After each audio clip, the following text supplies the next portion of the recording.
Hello everyone, उम्मीद करता हूँ आप सब लोग बहुत अच्छे होंगे। बहुत ही फेमस क्वेश्चन आज हम लोग डिस्कस करने वाले हैं। देखिए, ऊपर एक घात का, नीचे है 3 घात का। ठीक है, बड़ा अच्छा क्वेश्चन है।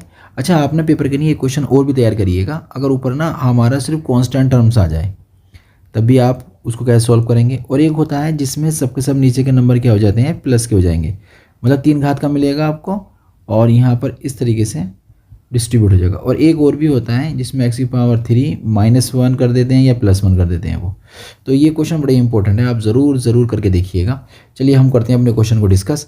सबसे पहले हम क्या करेंगे पता है, जो हमें दे रखा है समाकलन ना, उसको हम i मान लेंगे। सबसे पहले काम हमारा ये होना चाहिए। उसके बाद हम देखते हैं क्या करना है। तो i बराबर हम लोगों ने कंसिडर कर लिया इतना। तो यहाँ पर जो नीचे दिखाई दे रहा है ना, x की पावर 3 वाला जो आपका बहुपद है, इसके फैक्टर करने की कोशिश करिए आप। अगर आप फैक्टर करने जानते हैं तब। तो हम जानते हैं, देखो, क्योंकि हम नीचे से ना यहाँ से इन दो में से क्या कॉमन ले लेंगे, x² कॉमन ले लेंगे। यहाँ बचेगा x -1, इनमें से कॉमन ले लेंगे -1, बचेगा x -1 और dx हो जाएगा। मतलब i बराबर जो हमें मिला वो मिला 3x + 5। और नीचे जो हमारा x -1 है ना, वो दोनों फैक्टरों में से हम कॉमन ले लेंगे। तो हमारे पास बचेगा, यहाँ बचेगा x², यहाँ बचेगा -1। ठीक है। अच्छा, हम थोड़ा सा यहाँ और देखना चाह रहे हैं कि जो हमारे पास ये वाला टर्म आया ना, इस टर्म का भी हम कुछ कर सकते हैं। क्या कर सकते हैं बता सकते हो आप? एक बार प्लस में एक बार माइनस में लिख सकते हो ना। तो ठीक है, एक बार प्लस में एक बार माइनस में लिख दीजिए, एक बार माइनस में लिख देंगे, एक बार प्लस में लिख देंगे, इस तरीके से। ठीक है। अब थोड़ा सा और स्मार्ट करते हैं। देखो, दो फैक्टर जो नीचे हैं वो सेम सेम आ गए हैं, यानी कि x -1 जो है सेम आ चुका है। इसका हो जाएगा स्क्वायर x + 1 और ऊपर आ जाएगा 3x + 5 और ये हो जाएगा dx। ठीक है। जब इतना हो जाएगा ना, तो अब इसके बाद हमें ना आंशिक भिन्न पर ही काम करना पड़ेगा। यानी कि ये सवाल जो है आंशिक भिन्नों में हमें लेकर जा रहा है। तो इक्वेशन में फर्स्ट बोल देंगे हम लोग। तो यहाँ पर आंशिक भिन्न किस तरीके से करते हैं वो भी हम डिस्कस कर लेते हैं। सबसे पहले जो भी हमने अपने फैक्टर्स करे हैं वो कंप्लीटली ऐसे नोट कर देंगे। किसी को भी आगे किसी को पीछे लिख सकते हैं। चलो, मुझे अच्छा लग रहा है कि मैं एक घात वाला आगे लिखूँ, 2 घात वाला पीछे लिख दूँ, ऐसा ज़रूरी नहीं है। आप कहीं भी किसी को लिख सकते हैं। कितने फैक्टर दिखाई दे रहे हैं आपको? एक फैक्टर ये है, एक फैक्टर ये है, 2 है। लेकिन आपको ये सोचना है कि नीचे ना कितने घात का बहुपद है। तो एक घात को यहाँ से मिलेगा और 2 घात का यहाँ से मिलेगा। ओवरऑल कितना हो जाएगा? 3 घात का। तो 3 घात का तो 3 कॉन्स्टेंट पर लेकर ही आपको डिस्कस करना है। एक बार फिर सुन लीजिए, नीचे कितने घात का आपको बहुपद है। क्वेश्चन तो साफ साफ कह रहा है कि 3 घात का है। हमने फैक्टर करें तो हमारा भी 3 घात का है ना। तो 3 घात का है, इसका 3 कॉन्स्टेंट आपके आने चाहिए। बात समझ में आ गई? एक कॉन्स्टेंट a हो जाएगा प्लस एक b प्लस एक हो जाएगा c। अब कैसे लिखते हैं? एक फैक्टर को यहाँ लिख देंगे x + 1, एक को यहाँ लिख देंगे x -1। लेकिन ये तो एक ही लिखा जाएगा ना, क्योंकि ऊपर पावर कितनी है इसकी? 2 है। तो एक बार हम एक पावर लिख देंगे और एक बार लिख देंगे इसकी पावर 2। बात समझ में आ गई आपकी? अगर इतनी बात समझ में आ गई तो आगे बढ़ें। तो ये इक्वेशन हमारी हो जाएगी सेकंड। ओके, कुछ नहीं करना है, यहाँ से ही तुम्हें समाकलन करना है। अगर आप समझ पा रहे हो मेरी बात को तो अब सवाल बहुत आसान होता है ये वाला। कैसे करेंगे? अब यहाँ समाकलन कर दीजिए। समाकलन करने में ए तो बाहर आ जाएगा, कांस्टेंट है। बचेगा कौन? 1/x + 1 बचेगा ना। इसका समाकलन कितना होता है? लॉग में जाता है, x + 1। तो ऐसे ही यहाँ से क्या हो जाएगा? b बाहर आ जाएगा। समाकलन जब हम लोग करेंगे ना, तो x ये भी है 1/x - 1, तो ये किस में चला जाएगा? लॉग में चला जाएगा।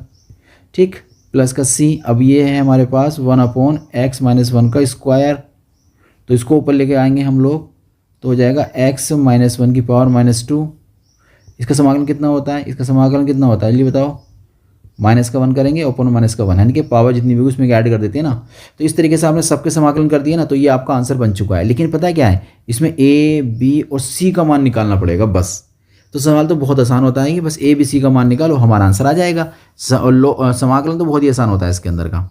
ये समाकलन किससे करना है? 1/x का लॉग में चला जाएगा, और ये हमारा सिंपल ही वाला जो होता है x की पावर n का समाकलन वाला फॉर्मूला, उसके आधार पर हो जाएगा। तो इस तरीके से आंशिक भिन्नों में करते हैं। बस हमें काम क्या है? a का, b का और c का मान निकालना, बस ये हमें काम करना पड़ेगा। चलिए, इसके लिए हमें सारा काम करना है। तो अब कैसे करेंगे? a, b, c का मान निकालने के लिए हम लोग काम, जो में ये फैक्टर दे रखा होता है ना, इस फैक्टर की मल्टीप्लाई कर देते हैं इधर। जब a की मल्टीप्लाई में पूरा फैक्टर जाएगा ना, तो आपको पता है कि x + 1 वाला फैक्टर जो है x + 1 वाले से कट जाएगा। तो a की मल्टीप्लाई में कौन बचा? x - 1 का स्क्वायर बचा। क्या ये बात आप मेरी समझ पाए? ठीक है, अगर समझ गए तो अच्छी बात है। अब यहाँ बात करेंगे, हम ना जब ये वाला फैक्टर जो हमारा है जाएगा मल्टीप्लाई में b के साथ, तो b के साथ तो हमारे पास क्या दे रखा है x माइनस का 1 एक घात का, तो यहाँ से एक घात कम हो जाएगी। इसका मतलब क्या बचेगा, x प्लस 1 बचेगा और x माइनस 1 बचेगा। बात समझ में आ गई आपकी ये भी। चलिए तो अब बात करते हैं हम लोग c की। c में कौन आएगा, c में जब ये फैक्टर मल्टीप्लाई में जाएगा तो ये वाला फैक्टर इससे कट जाएगा, तो c की मल्टीप्लाई में सिर्फ दिखाई देगा x प्लस 1। तो इस तरीके से हम लोग को आंशिक भिन्न करनी होती हैं और इस तरीके से हम उसको सॉल्व करते हैं। अब ABC का मान निकालने के लिए हम क्या करेंगे बताएं, एक फैक्टर 0 के बराबर रख देंगे, ये वाला फैक्टर 0 के बराबर रख देंगे, 1 बराबर 0, पुट्टिंग कर देंगे, पुट्टिंग मतलब रख रहे हैं। x प्लस 1 का मान 0, तो x का मान कितना हो जाएगा माइनस का 1। पूरी समीकरण में x बराबर -1 रख दो, यहाँ -1 रखूँगा तो माइनस का 3 हो जाएगा, प्लस का 5 हो जाएगा, और a यहाँ रखूँगा -1 तो -1 का स्क्वायर हो जाएगा, और x प्लस 1 का मतलब कितना 0, तो इसलिए ये टर्म क्या हो जाएगा हमारा, ये वाला टर्म 0 हो जाएगा, तो ये तो b के साथ मल्टीप्लाई में 0 बन जाएगा। c के साथ देखो x प्लस 1 का मतलब कितना है 0, तो 0 हो जाएगा, तो यहाँ से मिलेगा आपको पास 2, यहाँ मिलेगा आपको a -2 बचेगा ना अंदर। इस -2 का कर देंगे हम स्क्वायर करेंगे तो माइनस का तो प्लस का बन जाएगा और 4 हो जाएगा, बाकी सारे टर्म हमारे 0 हो गए। तो कुल मिलाकर आप लोगों ने क्या काम करा, 2/4 बराबर a, तो a का मान फाइनली आपने निकाल लिया, a बराबर 1/2, बॉक्स में कर दो इसको बंद। ठीक है, एक काम तो हम लोगों ने कर लिया। अब हम दोबारा फिर क्या करेंगे, पुटिंग करेंगे, दूसरे फैक्टर को 0 के बराबर रखेंगे। दूसरा फैक्टर था x प्लस 1 का x माइनस 1 का मान, x माइनस 1 बराबर 0। दूसरा फैक्टर ये था ना, इसको 0 के बराबर रखना है, तो ठीक है रख दीजिए, रख दिया भैया। अब x बराबर 1 रखूँ, यहाँ 1 रखूँगा तो कितना हो जाएगा 8 हो जाएगा ना, 3 + 5 बराबर a, x माइनस 1 का मतलब कितना है 0 है, तो ये वाला टर्म क्या हो जाएगा a वाला, तो 0 बन जाएगा ना। b के साथ भी x माइनस का 1 टर्म आ रहा है, इसका मतलब तो 0 है, तो इसका मतलब ये भी रिजल्ट 0 बन जाएगा। बचेगा c, यहाँ रखेंगे x बराबर 1, जब 1 रखेंगे तो हो जाएगा 1 + 1। क्या आप इतनी बात समझ पा रहे हैं? अगर समझ गए तो बहुत अच्छी बात है। चलिए आगे डिस्कस करते हैं थोड़ा सारा और। अब कितना बचेगा, यहाँ 8 बचा, ये 0 हो गया। c के साथ बचेगा सिर्फ 2 से काटेंगे तो 4 टाइम चला जाएगा, तो c का मान निकल कर आ जाएगा आपका 4। अब हमारे पास कितने फैक्टर थे भैया, हमारे पास है 2 फैक्टर, एक फैक्टर ये था, एक फैक्टर ये था। हमने तो 2 फैक्टर को 0 के बराबर रखा, x का मान निकाला और समीकरण को सॉल्व किया। 2 कांस्टेंट मिल गए, जिसमें एक मिला a का मान 1/2, दूसरा मिला c का मान। लेकिन अभी हमारे पास एक कांस्टेंट और भी तो बाकी है, जिसका मान कितना है, जिसकी वैल्यू c है, सॉरी b है, तो b को निकालना पड़ेगा आपको। b निकालने के लिए क्या करना पड़ता है देखो, तो अब जब हमारा फैक्टर खत्म हो जाते हैं तो एक फैक्टर हम लोग अपने पास से रख लेते हैं, पुटिंग x बराबर 0। ये वाला रिजल्ट याद रखिए, जब हमारे पास फैक्टर नहीं बचेंगे तो हम एक फैक्टर क्या करेंगे, x बराबर 0 रख देंगे। ठीक है, तो जब समीकरण 0 रखेंगे हम लोग तो ये टर्म हमारा 0 हो जाएगा, बचेगा कितना 5। समझते रहिए ध्यान से, a ब्रैकेट जब हम रखेंगे x का मान 0 तो ये 0 हो जाएगा, बचेगा -1 का स्क्वायर, मतलब a ही बचेगा, तो 1 ही बचेगा यहाँ। तो b के साथ देखते हैं कितना बचता है। b के साथ x का मान रखा 0, तो 0 बचा, प्लस का 1, यहाँ 0 रखेंगे तो माइनस का 1, तो प्लस का 1 माइनस का 1 मतलब कुल मिलाकर माइनस का 1 बचा। c देखते हैं, x का मान जैसे मैंने रखा 0 तो बचेगा इतना, c के अंदर सिर्फ ओनली 1 आ जाएगा। ओके, तो यहाँ से मिला 5, a मिला, माइनस का b मिला और c मिला। क्या आप मान जानते हो? हाँ हाँ मान जानते हैं। a का मान तो 1/2 था, ठीक है, तो b का मान बताओ कितना था, c का मान कितना था, c का मान 4 था। जब 4 जाएगा इधर तो कितना बचेगा, 5 - 4 माइनस के 1/2 बराबर माइनस का b था ना, तो यहाँ से हो जाएगा, बचेगा घटकर ये बचेगा 1/2 बराबर माइनस का b। तो आपको जो रिजल्ट मिलेगा 1/2 बराबर माइनस का b, तो b बराबर निकल कर आ जाएगा माइनस का 1/2। तो ए बी सी का मान तो आ गए जो हमें चाहिए थे। अब तो हम समाकलन कर ही सकते हैं ना इसका, बस इतना आसान सवाल होता है ये।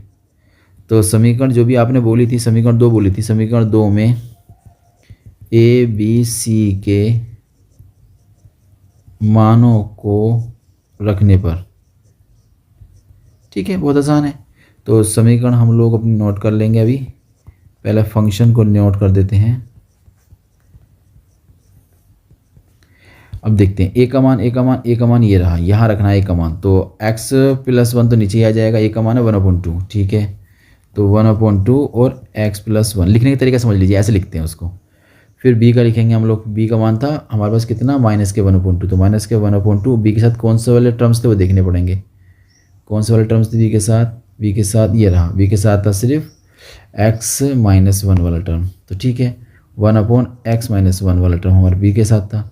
सी के साथ तो 4 आया है, और सी के साथ दोनों टर्म थे क्या, सी के साथ दोनों टर्म थे शायद, सी के साथ नहीं, सी के साथ था स्क्वायर वाला टर्म। ठीक है ठीक है ठीक है ठीक है, तो यहाँ आ जाएगा x-1 का होल स्क्वायर। तो इस तरीके से आपने ए बी सी का मान रखे और एक प्यारी सी समीकरण आपने बना ली। अब यहाँ क्या करना है आपको, समाकलन करना है। समाकलन करने पर अगर ये तरीका आपकी समझ में आ गया है तो आप अगले क्वेश्चंस जो है करके देखिएगा, और उम्मीद करता हूँ कि आप अब इन क्वेश्चंस को और आसानी से कर सकते हैं। तो 1/2 समाकलन x+1 dx हो जाएगा, 1/2 समाकलन x-1 dx हो जाएगा, और 4 के साथ समाकलन करेंगे तो x-1 2 का स्क्वायर और dx हो जाएगा। अच्छा, ये तो हमारा पूरा क्या है, तुम्हारा i है, तो इसको हम तो i बोल देंगे। ठीक है, बराबर 1/2 ये हमारा चला जाएगा log में, log x+1, ये 1/2 बाहर चला जाएगा, ये चला जाएगा log x-1, यहाँ 4 है, समाकलन करेंगे x-1 की पावर -2 और dx हो जाएगी। तो i बराबर आपको मिलेगा 1/2 log x+1 -1/2 log x-1 plus का 4। ये तो एक फॉर्मूला होता है ना समाकलन का, क्या होता है वो याद है आपको, कि आप जो है पावर में ऐड करते थे ना, तो पावर बचेगी -1 से डिवाइड और प्लस एक कांस्टेंट को हम ऐड कर देंगे। तो i बराबर, अगर आप चाहो तो इन दोनों में से 1/2 कॉमन ले लो, तो 1/2 कॉमन ले लेंगे तो कितना कितना आपको बच जाएगा, कितना कितना बचेगा भैया, log में बचेगा x+1 बचेगा और log में बचेगा x-1 यहाँ से यहाँ तक। ये जो माइनस है वो आप इसमें शामिल कर दीजिए, तो -4 हो जाएगा, पावर जो है वो नीचे आ जाएगी -1 प्लस c बचा। फाइनली आपने खूबसूरत सा एक रिज़ल्ट निकाल लिया है 1/2 x+1 x-1। तो उम्मीद करता हूँ ये क्वेश्चन आपकी समझ में आ गया होगा। हम लोग मिलते हैं एक नए क्वेश्चन के साथ।